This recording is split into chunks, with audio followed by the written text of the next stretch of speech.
There is a testimony of a young man in Ethiopia. His name was changed to Jamal for security reasons. After the death of his parents at a very young age, Jamal went to live with the foster family in a small village in Ethiopia. His foster father was a Muslim extremist, but Jamal became a Christian in elementary school.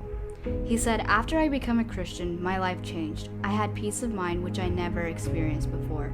I became very joyful and stopped fighting with people like before."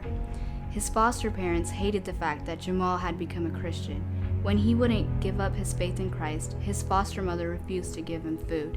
The family insulted and cursed him, tore up his Bible, and beat him. They even threatened to behead him. They also seized the almost 5 acres of land that Jamal had inherited from his mother. Eventually, the family chased Jamal away and he was forced to wander the streets. Christians in more than 60 countries face persecution every day simply because their faith in God. The World Watch List ranks the worst 50 countries to live in, with our home country of India ranking number 21. But let's start by asking, what is Christian persecution? Beatings, physical torture, confinement, isolation, rape, severe punishment, imprisonment, slavery, discrimination in education and employment, and even death are just a few experiences he'll go through a day. You might be asking, why does this happen? There is 3 main reasons for it. One reason is because of tyrannical governments. Another reason is because of hostility towards non-traditional and minority religious groups. For example, in Niger, more than 98% of the population is Islamic. The hostility comes from the society, then from the government. They also lack basic human rights. Many governments have laws that prevent Christians from having essential freedoms that they are entitled to have. So why should we do anything about it? Because of 2 verses. Psalms 82:3. Defend the weak and the fatherless. Uphold the cause of the poor and the oppressed. And Hebrews 13:3. Continue to remember those in prison as if you are together with them in prison, and those who are mistreated as if yourself were suffering. But what many of us don't know is that there is theology behind Christian persecution. Something you about yourself is self. One Chinese church leader who spent 23 years in prison once said, "I was pushed into a cell, but you had to push yourself into one. You have no time to know God. You need to build yourself a cell, so you can do for yourself what persecution did for me. Simplify your life and know God. It is vital that we spend time with God, to grow in Him so we are prepared to stand strong in the face of persecution." God keeps secrets. There are stories of many Christians who have died without seeing the fruits of their labor, but God knows all. Our labor is not in vain, it is in His hands.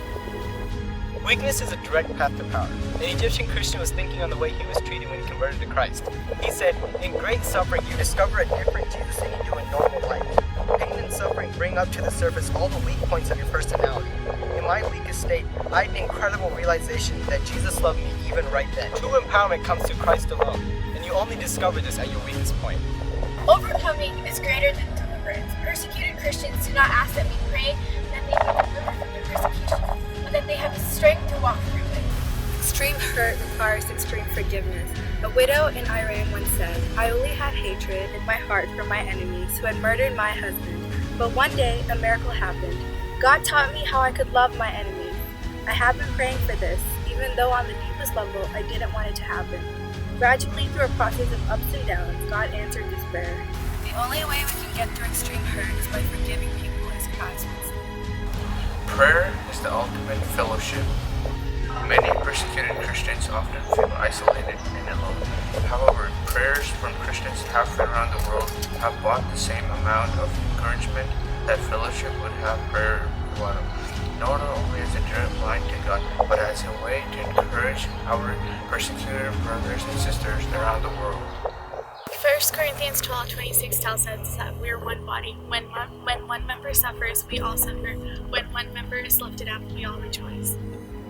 Persecuted Christians and Christians in the free world are not 2 separate entities, but rather are one body. The persecuted church needs the free church to support them, and most importantly, to lift them up in prayer. The church in the free world learns lessons from the persecuted, who have stood strong in the face of persecution. Christ is the head of the body, and He uses the church, both free and persecuted, in unique and powerful ways. Remember Jamal from the beginning of the video? After being chased away by his family and being forced to wander the streets, a Christian helped him by providing him with 3 meals. Soon Jamal was able to move into a small room in a church compound, but life was hard. But when I started praying to God, asking him to help me remain strong no matter the suffering, Jamal said, I promised to never stop worshiping him. After only a week, the Lord had sent a Christian non-profit organization called Open Doors. They came to meet him and told him the ministry that was going on to provide support for him. Open Doors was able to help Jamal with emergency funds, which allowed him to purchase a few pieces of clothing and also helped him to get desperately needed bedding, kitchen utensils, and medicine. It would also enable him to continue his secondary school education, which is a dream come true for him. Jamal has since turned 19 and remains passionate about serving God wholeheartedly and preaching the gospel. For more information on Christian persecution, go to opendoorusa.org.